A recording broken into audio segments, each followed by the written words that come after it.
is how to use the autofill features in a spreadsheet program.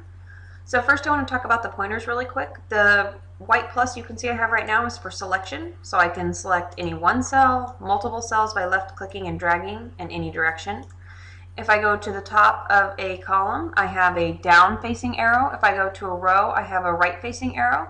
And what this does is it allows you to select that entire row with one click. So you have to click on those headings. If I click right here in the first cell, I only get the one cell. If I click on the heading, then I get the entire row. And if I wanted to apply something to that, I could say, give that a fill, and now I have that as far as you could scroll. So if I kept scrolling, it's going to go for as long as that row goes, because that's what I just set it to do. So that's how you use that. The next one would be the double-headed arrows, and the double-headed arrows allow you to resize the rows and columns. So if you look here, this actually has the entire word Wednesday, but you can't see it because the cell is not big enough. So if I double click here, it's going to automatically resize that so that you can see whatever's in there. Now if I were to type something even longer below that,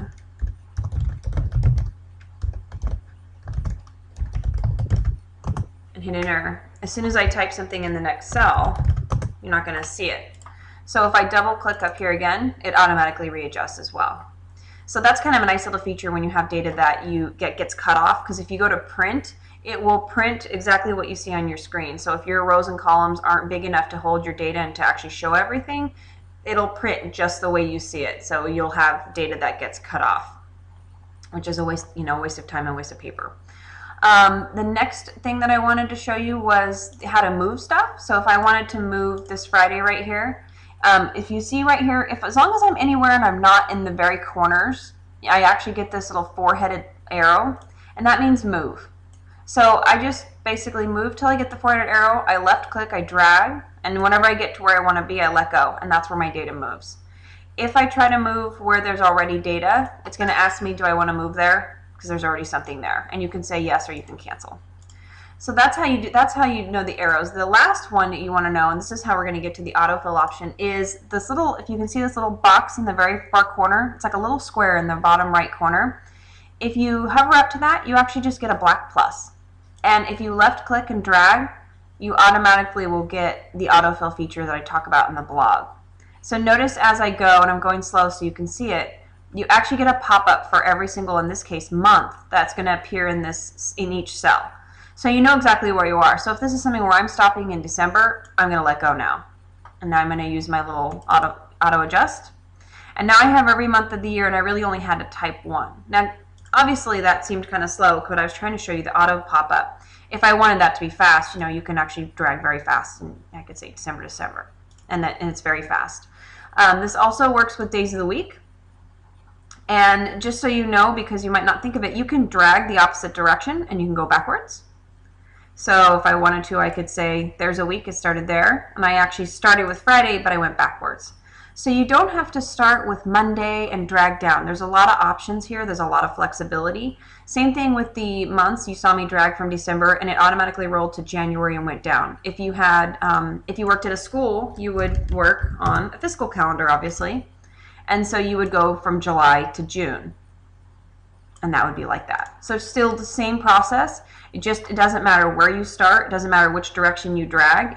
You can also do this. I could have done this to the right as well.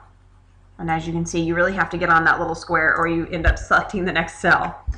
This also works with numbers. The one little caveat about numbers is if I only type one number and I try to drag, it's going to autofill that exact same number, which can also come in handy depending upon what you're doing.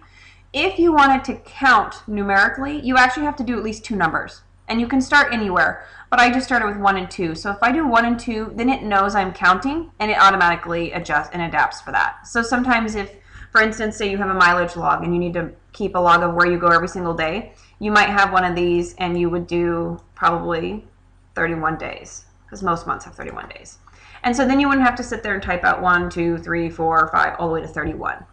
So basically, all you have to know is just you type something in that has like an autofill feature. Most of the time, this works with like numbers, days of the week, the months.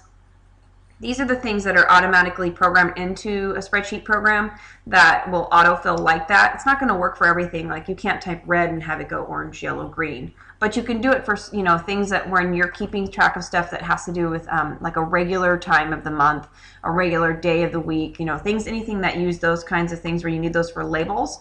And then you just go to the little X, get till you have the black plus, and drag, and it'll just keep rotating around that list. So if you needed to do the 4 weeks of the month on one sheet, you just start with a Monday and drag all the way till Sunday 4 weeks later with one drag. So that's the beauty and the efficiency of using the autofill feature in a spreadsheet program.